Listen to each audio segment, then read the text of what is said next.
Hello everyone, this is Electron configuration, video crash course for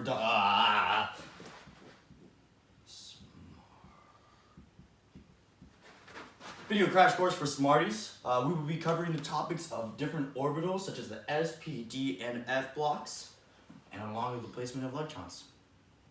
Action! This is the s block orbital, this is the p block orbital, this is the d block orbital, and this is the f block orbital. The s block orbital consists of alkali metals and earth metals along with helium. The p block consists of non-metals. The d block consists of metals or transitional metals. And the f blocks consist of man-made elements. Action! And now we're going to go into how the orbitals or the blocks orbit the nucleus, aka the protons and neutrons. So the s block has a spherical shape. It's more like a circle. There you go. Spherical. Woo! Alright. The p block though has like an infinity shape. So it can go horizontal or vertical, whichever way. It depends, it varies. The D block, although, has like a clover shape, so it goes sort of like this, goes four ways, you know. And the F block, yeah, we're not gonna mess with the F block. We're gonna move on now. So before we get into the electron configuration, we need to talk about which orbitals are gonna be filled up in which order. Okay? So the S orbital is always going to be the first orbital that's going to be filled up, okay? The second orbital, the p orbital, is usually going to be filled up next. There are some exceptions, and we'll talk about that later. The d orbital is filled up third, and the f orbital is filled up last. So, moving on to the next topic, we're going to explain methods on how to do electron configuration. But first of all, S blocks are always filled up with 2 electrons per orbital, P blocks with 6 electrons per orbital, D blocks with 10 electrons per orbital, and F blocks with 14 electrons per orbital. Now, I don't like this method, but it's a method nonetheless, and some people do use it. So I'm just going to explain it to you just for the regards of a method to use. So how this works is that you're going to make lines. So what I mean by that is when you're going to fill up slowly by slowly with lines. So that's 1s, fill that up. And 2s2, then you follow it up by filling a 2p6, then 3s2, then you do that by doing 3p6, then 4s2, then after 4s2 you do 3d10, 4p6, then 5s2, and then 4d10, 5p6, 6s2, then 4f14, 5d10, 6p6, 7s2, 5f14, 6d10, 7p6, then 6f14 followed by 7d10, then 7f14. It's a strange method, but it's a method nonetheless.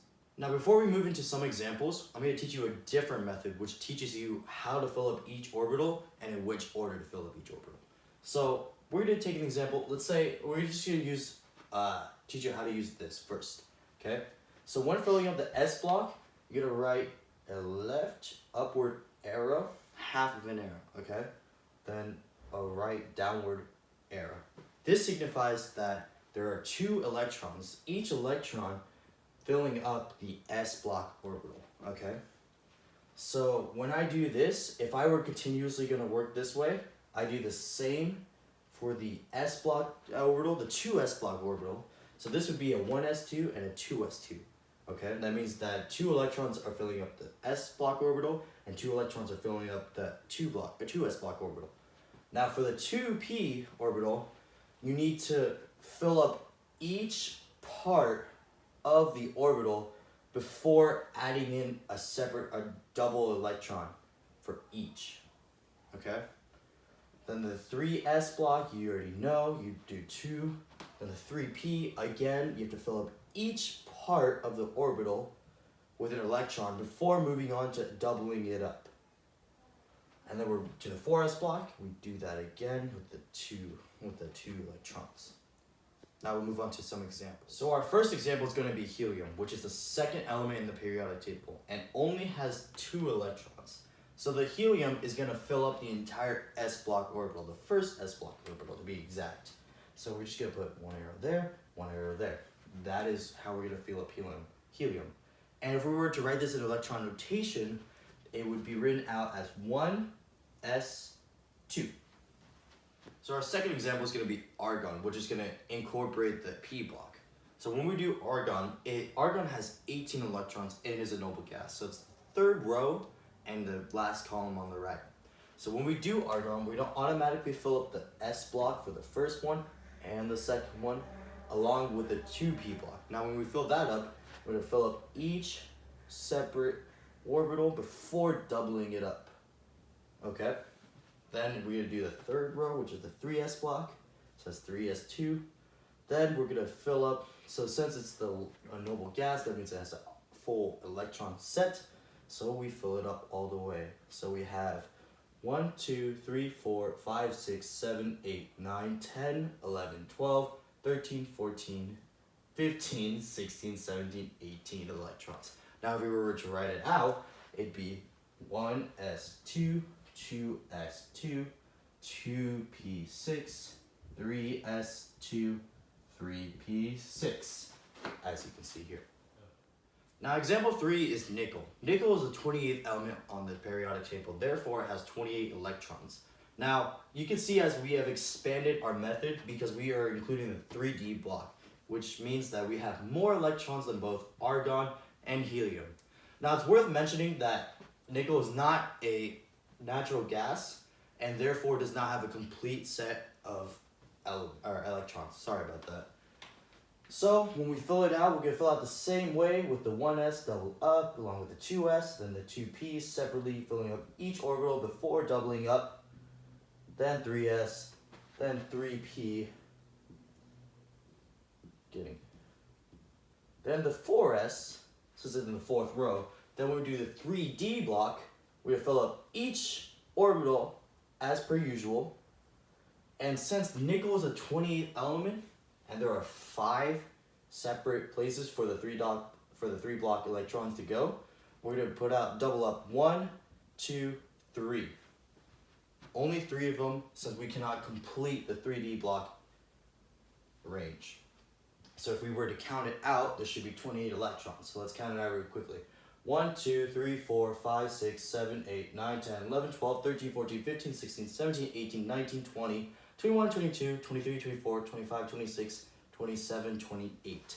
So if we were to write this down in electron notation, this would be very long. We would have it 1s2, 2s2, 2p6, 3s2, 3p6, 4s2, 3d8. Okay?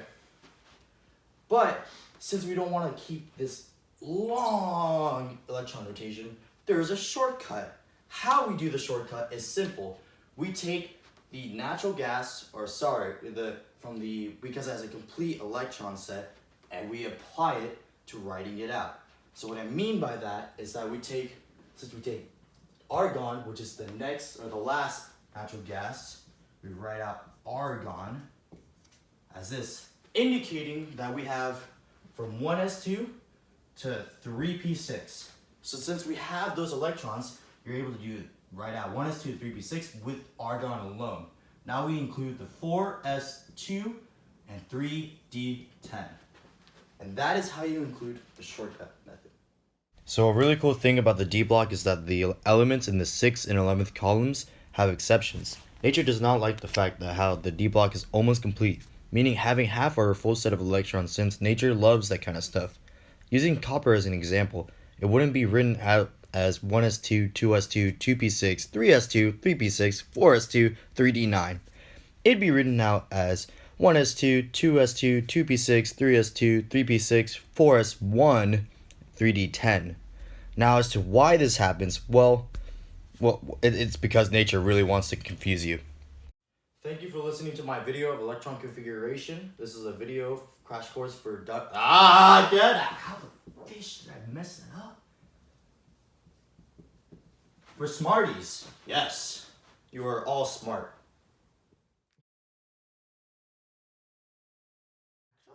So